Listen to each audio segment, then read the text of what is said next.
Et mais pourquoi maintenant, on va dire que pourquoi on en est arrivé là, tu vois? La France reste quand même un grand pays, ça a une grosse histoire, c'était le prime du monde pendant une grande période. Pourquoi on en arrive à des médias qui peuvent jouer à qui c'est qui est le plus con et les gens ils y croient quoi. Bah alors, ça tombe bien, parce que c'est le dernier sujet qu'on va aborder.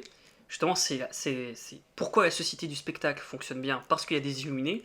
Et pourquoi ce combo fonctionne aussi bien, bah c'est parce qu'il y a une perte d'identité. Alors, bon, moi je vous laisse vous lancer sur la question, sur la perte d'identité. Qu'est-ce que vous avez à dire sur ça?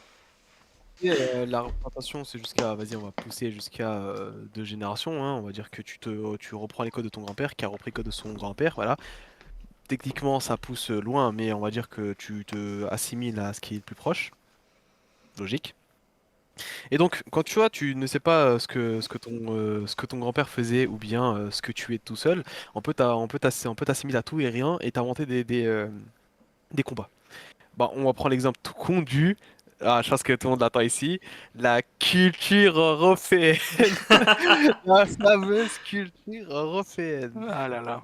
On arrive à un stade, bon après ça s'est poussé par des mecs, on va pas parler, on arrive à un stade où juste du fait de ta couleur de peau, on te dit que tu fais le même combat. Alors que sur plus de 1500 ans, ton existence était à but de tabasser le voisin. Comme ça. Après c'est logique, c'est l'histoire du monde. C'est comme en Afrique où le Congo et le Sénégal se mettaient sur la gueule pendant très longtemps, tu vois. C'est pareil, il y a des mecs qui arrivent à nous faire croire que un Allemand, c'est plus proche qu'un Français qu'un Corse, quoi. Je dirais une connerie, mais bon, la Corse en France, mais voilà, on va dire comme ça, tu vois. On arrive à un stade où Après, un encore mec, une fois, c'est parce que c'est une chimère qui a été créée de toutes pièces pour faire croire à des bases de l'unité actuelle de l'Europe. Parce qu'au final, si on part sur la grande unité européenne, sur la base continentale, les Serbes, les Bosniaques, les Kosovars sont des Européens et ils ont la même grande culture européenne que nous. Donc en fait, non, pas du tout dans l'histoire qu'on nous conte maintenant. Pareil, hein, encore une fois, c'est arbitraire, parce que techniquement, la Turquie est sur le continent européen. La Turquie, elle n'est pas comptée dans la civilisation européenne. Alors la souvent, Turquie est un peu trop marron pour être oui, voilà, européen. il y a surtout ça, il y a le côté bah, de la religion, mais l'Albanie est en grande partie musulmane aussi. Voilà, il y a beaucoup de musulmans en Bulgarie, il y a beaucoup de musulmans aussi il y a des musulmans aussi en Serbie. Bon, il y a des musulmans en Russie. À partir de quand ça s'arrête, en fait, qui est blanc, qui est pas blanc, quand est-ce que ça commence, quand est-ce que ça s'arrête, en fait, ça paraît d'être un concept qui est pas clair. Et en fait, ça fait écho au panafricanisme. Le panafricanisme vient aussi d'un manque d'identité du peuple africain, souvent le peuple africain noir, qui, après la colonisation, a perdu une grande partie de son identité. Et bah, en fait, on parle du peuple noir, mais en vérité, il n'y a pas vraiment de peuple noir, il y a des peuples noirs. T'as les Éthiopiens, t'as les Congolais, t'as les Sénégalais, etc. Et ils sont pas tous forcément pareils. Hein. Enfin, encore une fois, hein, faut traîner avec les gens pour le voir. Voilà. Si on reste en entre-soi, on a l'impression que tout le monde se ressemble de loin. Mais je vous assure, vous regardez les différentes cultures africaines entre elles, c'est pas la même mentalité. Déjà, c'est pas la même religion. Mais surtout, ça fait écho au dernier épisode où on parlait des unités des peuples, des révolutions et tout ça. Et les concepts de panarabisme, panafricanisme, ils ont toujours été avortés à chaque fois qu'ils ont commencé à aller à des stades un peu plus avancés. Parce que l'unité de ces peuples-là dessert la seule unité qui est tolérée, c'est-à-dire celle de l'Europe et celle des États-Unis. Ça, Et à ch- c'est un sujet, c'est vrai que c'est la conséquence, non, c'est l'aboutissant de ça, mais c'est pas en rapport avec l'identité quand ouais. même, tu vois. Nous, on part du principe que maintenant, je prends l'exemple non, je prends l'exemple, vas-y, on prend l'exemple d'un Français. Un Français qui connaît vraiment son histoire, c'est qu'un Allemand, ça a vécu pour lui péter les jambes, tu vois. Littéralement, l'Allemand, c'est le Hobbes originel d'un Français, si maintenant on prend avec l'histoire. Et ça a construit sa religion en opposition avec celle de la France. Ça a construit son régime en opposition avec celle de la Bah, dans la France. destruction de la France, hein, littéralement. Hein. L'Empire Oui, allemand oui. a été construit dans la destruction du Second Empire. Hein. Tout ça juste parce que on a perdu au petit poney à la bagarre. Du coup, on a un Hobbes éternel. Et même maintenant, l'Allemagne reste un Hobbes éternel à la France. À Oui. chaque, intrigue à chaque fois que la France a un nouveau jouet, il y a la petite Allemagne qui va chiner à l'Union européenne parce que l'Union européenne, tu vois, on peut le représenter comme le roi d'Europe, quoi, si on peut dire ça comme ça. on va pleurer chez l'Union Européenne pour leur dire Papa Union Européenne, la France va pas me prêter ses jouets. Du coup, on dit quoi? On en Euh, parlera de ça. du coup, du EDF, coup, du coup, on dit EDF, quoi? hop hop hop, On dit quoi? prêtez tes jouets là, hop là. Ouais. Non, mais même pas. Là, récemment, récemment, il y a une dinguerie qui est passée. XPTDR, la bombe elle est cool, hein, la bombe nucléaire elle est sympa. T'as mis combien dedans? 35 milliards? Intéressant. Et du coup, ça marche? Ouais, j'ai utilisé ça en Algérie, bah putain, bah je veux. Du coup, Elle est sympa, ta bombe nucléaire, elle m'irait parfaitement avec ma super usine à charbon, est-ce que t'en penses? Bah je veux pas, papa, Europe, en fait la France veut pas me prêter son jouet, en fait, tu peux lui dire que c'est un fils de... après, Là. t'as des mecs qui viennent nous voir et nous disent la culture européenne, ouais, la culture européenne, l'entrisme européen, mais oui, plus Bah oui, mais encore. bien sûr, mais en fait, Hein. en fait, c'est un... Mais encore une fois, littéralement, quand on parle de ça, quand on dit que c'est un fantasme, c'est pas dans l'idée que c'est négatif forcément. C'est juste que ça En traduit fait, un mal-être. disons, en fait, c'est leur imaginaire qui se rassure en essayant de prendre des briefs de ce qu'ils connaissent de leur histoire et de les appliquer à toute l'Europe pour se créer une espèce d'unité à demi vraie. Parce que pareil, tu demandes à un gars, c'est quoi la grande culture qu'il y a à Paris, machin et tout, il va dire oui, c'est les cafés, les terrasses. Ouais, mais les cafés, c'est qui les premiers qui te les ont amenés en France? Ah, c'est les Ottomans, merde, putain, la grande culture européenne, non, mais en fait, le café, c'est la partie européenne de la Turquie, c'est pas la même Ouais, chose. voilà, tu vois. Mais c'est toujours ça, c'est Tout de pareil. suite, tu vois. C'est pareil, il y a, en gros, on va pas refaire toute l'histoire du début jusqu'à la fin, mais en gros, les premiers empires francs, les premiers royaumes francs, en fait, se déclaraient héritiers de l'empire romain d'Occident. Pendant ce temps, tu avais l'empire romain d'Orient, qui lui faisait sa vie, qui parlait grec, qui parlait latin, et qui était chrétien orthodoxe. Les francs ne sont pas des romains. Les francs sont des germains, qui sont les Hobbes originels des romains, qui sont littéralement en grande partie responsables de la chute de Rome, pas que, mais en grande partie, notamment pour des raisons d'accession au pouvoir militaire, etc. Les Romains n'ont jamais accepté les Germains comme étant leur égal. Maintenant, commencer à dire... Et déjà, juste rappelle-moi ce que vous voulez faire les Romains, Non, parce mais que voilà, on va en parler, parce que les Germains, il faut savoir un truc, c'est que les Germains, c'était vraiment vu comme les Arabes actuels par certaines personnes. C'est-à-dire que, en fait, les Romains, ils ont construit un mur pour empêcher les Germains de descendre, en fait, parce qu'ils voulaient pas d'eux, tu vois. Et donc, en fait, commencer à essayer de, justement, de trouver un passé commun. En fait, si on joue à ça, bah, techniquement, on a tous un passé commun, en fait. On vient tous de quelque part, si on refait la machine, et puis on vient des spinosaures, et puis le spinosaure, il vient du paléozoïque, et puis et après, on joue à ça pendant longtemps, en fait. Et puis après, c'est quoi? En fait, notre ancêtre, c'est un T-Rex, tu vois. Tu vois. Non, notre ancêtre, c'est Tough Pigeon Doctor. mais en fait, dans tous les cas, on arrive au même débat, mais ça, c'est de faire le Panara méditerranéen, tu vois. C'est juste ce five norvégien try, Méditerranée Max. try de civilisation maxing, but true méditerranéenne, frère. Faut arrêter ces Bah, conneries. il y a deux pôles, il y a deux grands pôles civilisationnels dans le monde. Il y en a eu trois en tout. Enfin, il y en a trois. Il y a la Sumérie, donc tout l'empire sumérien, etc., avec la Syrie, le croissant fertile, la Mésopotamie. Il y a la Méditerranée et il y a la Chine. Globalement, c'est les gros trois pôles d'influence, avec Chine, je compte l'Inde. C'est les zones vraiment d'influence de fou qu'il y a eu en termes civilisationnels. Maintenant, arriver et dire, bah en fait non, en fait le pôle civilisationnel, vous comprenez, c'est que l'Europe. En fait, c'est tous les blancs d'Europe. Mais les peuples nordiques ne sont pas les peuples français, qui sont des espèces de peuples germains, gallo-romains, etc., celtiques. Ça mélange tout, là. C'est n'importe quoi. Donc on se base Dis-toi sur que quoi, quoi. la Zumba, elle arrivait aussi puissante que maintenant, les Français de maintenant veulent s'assimiler aux Romains, quoi. Faut arrêter les conneries, hein. C'est parce Mais que ça s'associe aux Romains, mais ça porte des jeans américains, tu vois. Y a de ça aussi, tu vois, c'est le problème. mais ça vient aussi du fait que en fait, on a fantasmé ça avec des films, littéralement. Maintenant, trouvez-moi un identitaire français qui n'en a jamais vu. Comment il s'appelle le film de con avec Badoun Ah, ça- ouais, je vois, avec Saladin et Baldwin. ouais, c'est ça. Bah, en fait, ils pensent que la vie c'était comme ça. Bon, bah, ça reste un film, quoi. Si maintenant c'est la vie était vraiment comme ça, King Kong existe et moi j'ai des super pouvoirs, tu vois. T'es en train de me dire que Dexter Morgan est un personnage fictif? Impossible. Tu vois, tu vois. Et non, Non. non, Pennywise ne te transforme pas en vampire. Tu vois, Attends. T'es en train de me dire que Tassawar de Testicrousti, c'est pas vraiment un serveur? Que genre, c'est le patron du Testicrousti en lui-même? mais bien Mais sûr. non, C'est un no freaking way. Mais, sur- mais justement, en fait, tous ces trucs-là, le panarabisme, le panafricanisme, le pana blanchisme, on va appeler ça, je sais pas. Bah, en fait, en fait, ça traduit un mal-être. Il y a une identité française. Faut pas déconner. Encore une fois, c'est ce qu'on disait Jamais avec dit. les Illuminés. Hein. C'est ce qu'on a Jamais dit dit. avec. C'est ce qu'on a dit avec les Illuminés. Il y a des mecs qui vont vous dire, ils vont regarder droit dans les yeux, il n'y a pas d'identité française, il n'y a pas de culture française, ça n'a jamais existé. Bon, faut peut-être un peu doser. Je veux dire, c'est faux, c'est pas vrai. Vous allez dans n'importe quelle campagne, l'identité française, vous la trouvez, elle est pluriculturelle, que ce soit de la Bretagne, de l'Occitanie, de l'Alsace, etc. Il y a une culture française qui est réelle. Pourquoi, au lieu de simplement s'associer à l'histoire de votre pays, l'histoire de vos régions, etc., vous partez en steak et commencez à nous parler d'Occident ou je sais pas quoi, à croire que vous avez des trucs en commun avec les Américains, alors que vous avez littéralement rien en commun, ni la langue, ni la culture, ni la religion. Pareil avec les Allemands. Enfin, occupez-vous de votre pays, associez à votre culture, redécouvrez la culture de votre pays. Vous verrez que la France est un très beau pays, qui a beaucoup de choses à apporter à tout le monde qui vit ici. Mais il faut pas partir dans des extrêmes débiles, ça sert à rien en fait. Clairement, la France a été première puissance mondiale. Elle a un prime, elle a eu un long prime en Europe. Sur quoi elle s'est basée, sur quoi elle a construit ça? Sur le fait qu'en fait, elle est pas comme les autres.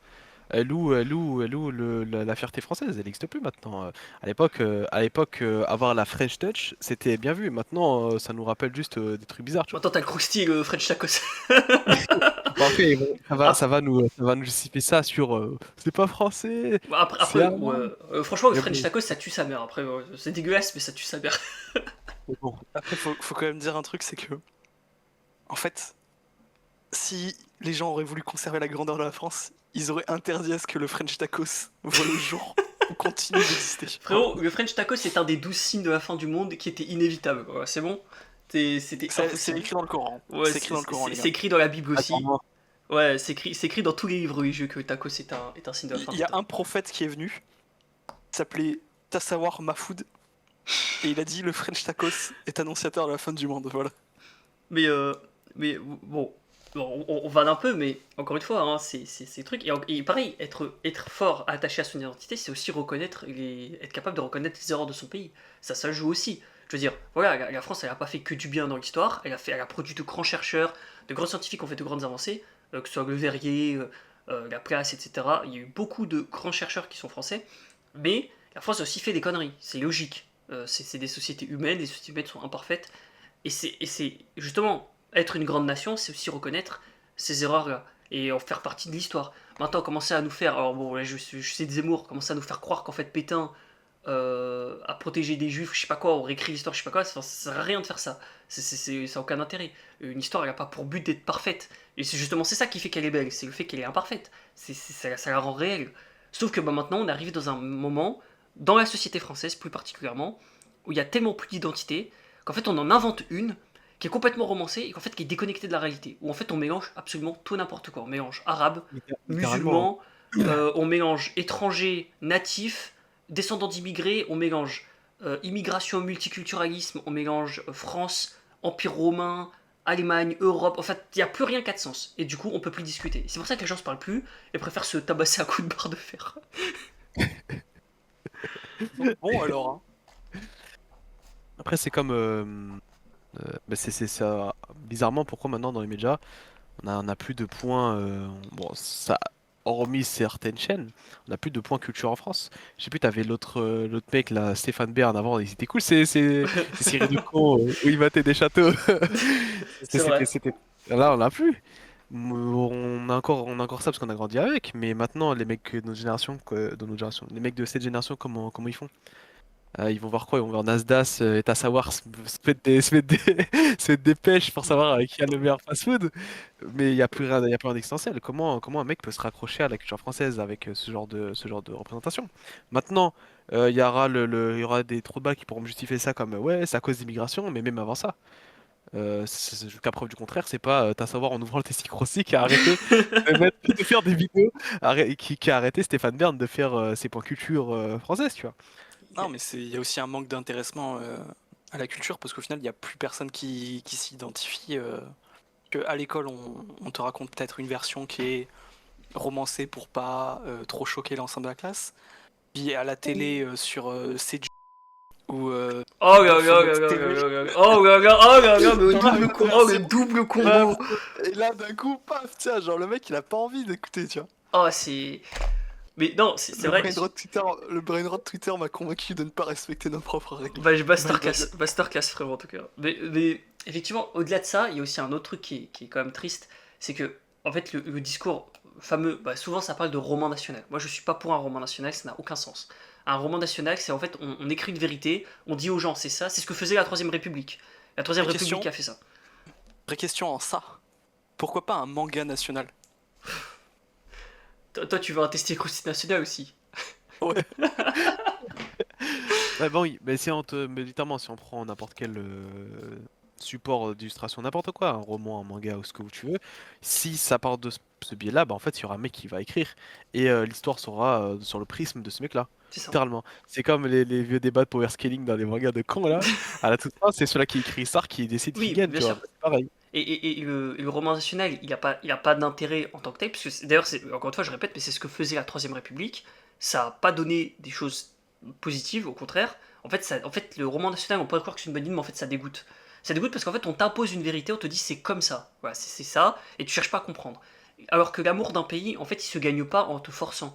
En fait, c'est de toi-même, on te montre ce qui est bien, on te montre ce qui est pas bien, et en t'intéressant, tu prends un attachement au pays. Moi, je sais très bien les conneries qu'a fait la France, que ce soit la guerre d'Indochine, guerre d'Algérie, plein d'autres choses, la guerre de l'opium. La France a fait beaucoup de conneries. Mais en sachant ça, je regarde ce que la France a fait de bien. Et ça crée un attachement au pays, dans le bien et dans le mal. C'est ça, aimer un pays. C'est pas juste être là et dire non, moi je veux un roman national qui montre que le bien.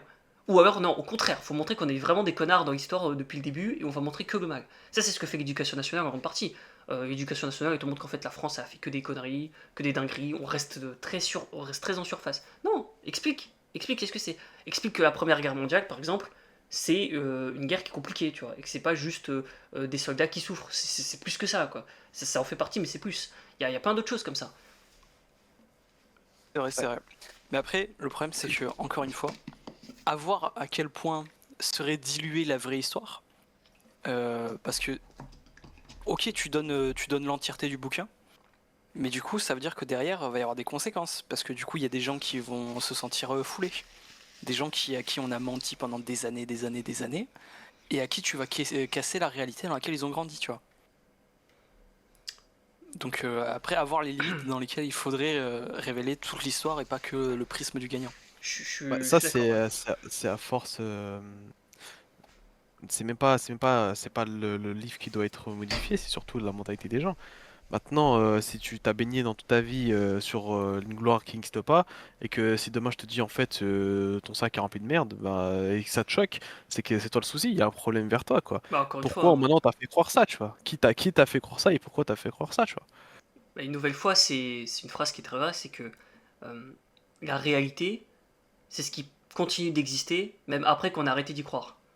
Et cette phrase, elle est très vraie. Et en fait, littéralement, c'est tout le concept bah, justement de ce roman national. C'est que, bah, comme il disait, ok, c'est cool, on t'apprend des trucs, mais maintenant, si je te brise d'un seul coup le récit que t'as cru qui était vrai, en fait, ça va être quoi ta réaction, tu vois? Et c'est une question qui se pose en fait. Comment on fait pour que les gens ils connaissent la bonne Mais histoire, mais en même temps, ils soient pas en dégoûtés fait, du truc, quoi. c'est pas un problème de savoir la bonne histoire, c'est surtout, en fait, si tu pars du principe directement que tu réfléchis par toi-même et que tu prends ce qui se rapproche le plus de la vérité. Maintenant, voilà, le gros débat de la vérité, laquelle, à celui qui t'aidera à avancer dans la vie. Si en fait t'as la faculté de comprendre des choses par toi-même et de, je sais pas, le truc de base qu'on apprend en France de base, hein, le Enfin, sens critique, l'esprit t'auras, rationnel, tout ça. t'aurais eu ça, bah en fait, quoi que te dise, bah en fait ton monde ne peut pas être détruit. Parce que si tu pars dans de base, ton principe c'est un renouveau, tu recherches la vérité. Tu recherches là où tu as fait des fautes. Bah, normalement, si demain on t'apprend qu'en fait ce point de vue-là de ton récit est pas bon, ça te bute pas ton narratif. Juste tu dis ok, maintenant ça c'est une vérité. Qu'est-ce que ça va donner pour le reste, tu vois? Du coup, ça te fait réfléchir. Tu dis qu'en fait, ce que j'ai appris grâce à ça, ce qu'on m'a dit pour ce point-là, bah, en fait, c'est plus vraiment ça, c'est plus nuancé que ça. Et du coup, ça te fait avancer. C'est plus une mentalité qu'il faut avoir que changer de récit, en fait. On n'est pas là pour mettre des pansements ou bien faire du bien aux gens, c'est plus les gens qui doivent comprendre que un peu de mal c'est cool, tu vois. Puis faire des erreurs, se tromper, c'est pas grave, les idées peuvent changer, c'est l'esprit rationnel en fait, c'est l'esprit de la science, c'est quelque chose est vrai jusqu'à preuve du contraire, si il y a c'est une vérité jusqu'à maintenant dans les mesures des connaissances qu'on a personnellement, et puis quand cette vérité-là, bah, on trouve une vérité qui est encore plus vraie, qui dément celle-là, bah, on change, on prend la suivante, quoi. Voilà, un mec pense qu'en fait la France existe dès Clovis, puis il lit les archives, il regarde qu'en fait c'est plus compliqué que ça, que la France apparaît un peu plus tard, que c'est plus compliqué, bah il prend ce récit-là, il l'y adapte, et il s'adapte à ça, et il se recrée une identité par rapport à ça, et c'est pas un problème. Le problème c'est justement d'être figé, et je pense que c'est un truc qui est vraiment problématique, c'est d'être figé. Et justement, moi c'est là où peut-être on va amener justement sur la conclusion, c'est que je pense que ça, couplé à la société du spectacle, et coupé au manque d'identité propre, ça crée des gens qui se trouvent une identité dans leurs idées. Je sais pas ce que vous pensez de ce truc-là. Non, mais ça représente bien, hein. Et maintenant que les idées sont bercées par soit un narratif commun ou bien des mecs qui veulent pousser un agenda, bah en fait tu tombes sur des mecs détachés de la réalité quoi. Où on te fait croire que un mec est dangereux alors que tu l'as jamais croisé dans la vie. Pourquoi tu dois avoir peur des ours alors que t'habites dans une région et on n'a pas, tu vois? Faut être logique. C'est réel, hein. Et, Yes. et ouais, moi je dirais aussi que bah, du coup quand t'es trop occupé, en fait quand tu fais de tes idées ton identité, bah du coup quand je critique tes idées, tu te sens attaqué. Et donc en fait tu débats plus, tu veux juste que tes idées survivent à l'attaque, donc t'es prêt à tout pour éliminer la menace. Et parfois bah tu vas même jusqu'au sang en fait, hein, en vérité, hein. Et je pense que c'est comme ça qu'on rend une société violente, c'est en empêchant les gens d'avoir une identité qui va au-delà des idées, puisque maintenant si t'es français, au-delà de ce que tu penses gauche, droite, je sais pas quoi, bah en fait tu arrives quand même à te trouver un point commun avec le mec avec qui tu parles, tu vois. Au minimum ça. Sauf que bah s'il y a pas ça, bah c'est que les idées qui te caractérisent. Et après ça rend la société violente quoi. Ouais, je Un pense mot qu'on de peut. la... Est-ce que vous Non, avez un mot de quoi. la fin? Bah, je pense. Euh, Bon, vas-y. Ball for 2027. 2027, n'oubliez pas les gars, 6-7, Testi Krusty, conquérera la France. Bah, du coup, prochain Tassawar et l'Empire du Bangladesh, bientôt en ensemble. teaser sur le prochain podcast là pour qu'on en conclue Ouais, bien. du coup, prochain podcast, on va parler de pourquoi l'ego et la domination sont des vertus dans le mode occidental. Voilà. Et on Ouais. rappelle aussi, voilà, juste petit rappel, on rappelle aussi que les gars, c'est ouvert à la discussion. Le but c'est surtout de vous donner des idées à vous, de réfléchir et de jamais vous faire imposer ce que vous pensez par quelqu'un, surtout quand c'est un mec qui fait des vidéos sur internet. Voilà, et je pense qu'on peut s'arrêter sur ça, merci les gars, et ciao, bonne soirée.